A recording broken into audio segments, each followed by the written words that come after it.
Ma'am আপনার চা। তুমি কে?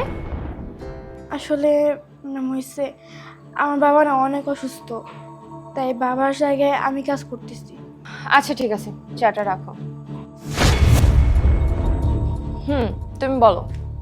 ম্যাম বাবা বলছে গত মাসের টাকা হিসাব করে তারপরে বাবার বেতনটা দিতে, কারণ বাবা খুব অসুস্থ, তার ওষুধ কিনতে হইব। তোমার বাবার হিসাব?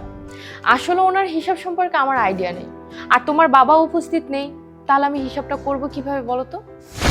ম্যাডাম আমি জানি তো, বাবা বলছিল গত সপ্তাহে 520 আর এর আগের সপ্তাহে 470 আর তার আগের সপ্তাহে 390, টোটাল মিলে হয় 1250। বাহ, ভেরি গুড। তুমি এত তাড়াতাড়ি ক্যালকুলেট করলে কিভাবে? আরে ম্যাম বুঝেন না, ও বাসা থেকে হয়তো ক্যালকুলেট করে আসছে। না না ম্যাডাম, আমি বাসা থেকে ক্যালকুলেট করে আসি নাই, আমি এখানে ক্যালকুলেট করছি। শোনো, এত না ওভার স্মার্ট হওয়ার কোনো দরকার নাই। এত তাড়াতাড়ি কি কেউ ক্যালকুলেট করতে পারে নাকি? আরে বাবা চুপ থাকো না, ও ক্যালকুলেট করছে, আর এটা কিন্তু এমন কোনো বড় ব্যাপার না, তাই না? আরে ম্যাম, ও তো একটা ছোট বাচ্চা, এত তাড়াতাড়ি ও কিভাবে ক্যালকুলেট করতে পারে? আরে বাবা হতে পারে না, ওর ব্রেন অনেক শার্প আর ক্যালকুলেশনও ভালো, তাই করতে পারছে। আরে ম্যাম, আপনি ওদেরকে চিনেন না। এসব ছোট লোকরা না বড় লোকদেরকে ফাঁসিয়ে না টাকা ইনকাম করতে চায়, কিন্তু আমিও কোনো অংশে কম না। এত তাড়াতাড়ি কি আমাদের টাকা ওদেরকে খেতে দিব না? এক মিনিট, আচ্ছা বাবু তুমি বলো তো, তুমি এত দ্রুত এতগুলো হিসাব কিভাবে করলে? ম্যাম আমি তো হ্যাঁ হ্যাঁ বল, তুই বাসা থেকে ক্যালকুলেট করে আসছিস, বল এটা ম্যামকে। আরে চুপ থাকো, আগে ওকে কিছু বলতে তো দাও, বলতেই তো দিচ্ছ না কিছু। ম্যাম আপনি এসব লোকদেরকে চিনেন না, এরা অনেক চালাক হয়। আচ্ছা আপনি একটু ওয়েট করুন, আমি এক্ষুনি প্রমাণ করে দিচ্ছি। শোন, 831, 590 আর 650 মিলে কত হয় বলতো? এক মিনিট নদী, একটু আসতে বলো, আমি নিজেই তো হিসাবটা করতে পারছি না। ম্যাডাম 2071। কারেক্ট। এটা কিভাবে সম্ভব? ও হয়তো অন্ধকারে ঢিল মারছে। আচ্ছা বলতো, 420, 331 আর 290 মিলে কত হয়? ম্যাডাম 1041। একদম ঠিক। এটা কিভাবে পসিবল? আচ্ছা বলো তো, 650, 390 আর 831 কত হয়? ম্যাডাম 1871। হয়েছে কিনা ঠিক? তোমার কি আরো কোনো কিছু জিজ্ঞাসা করার আছে, নাকি জিজ্ঞাসা করা শেষ? কোনটা? আচ্ছা বাবু, তুমি তো অনেক ছোট, একজন চাওয়ালার মেয়ে, তাহলে তুমি এত কিছু কিভাবে জানো?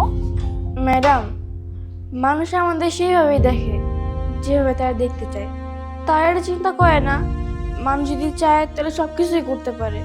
তেমন আমি বাবার কাছে একটু সাহায্য করি, তার পাশাপাশি লেখাপড়াও করি।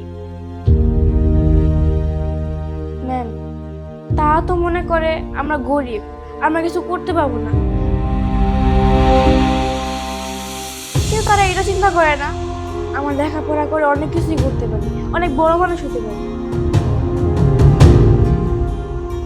ম্যাম আমার পরিবারের এখন খারাপ অবস্থা, তাই আমি লেখাপড়া করতে পারতেছি না, কিন্তু ম্যাডাম আপনি একদিন দেখবেন আমি লেখাপড়া করে অনেক বড় হইতে পারবো।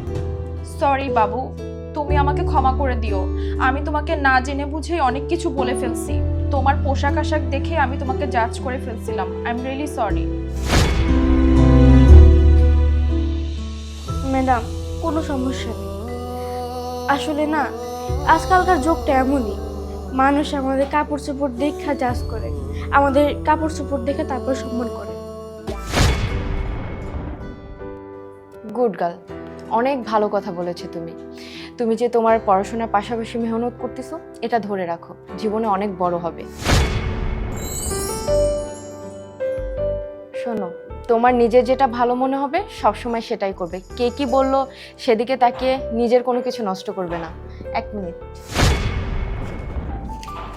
তোমার বাবার হিসাবের টাকাটা আর কিছু এক্সট্রা টাকা দিচ্ছি, আশা করি এটা তোমার কাজে লাগবে। নিজের পড়াশোনায় মন দাও, ঠিক আছে?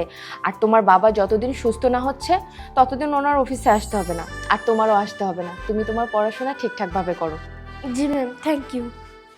এই শোনো, আর একটা কথা, খুব মন দিয়ে পড়াশোনা করবে, লাইফে অনেক বড় হতে হবে, ঠিক আছে? জি ম্যাম।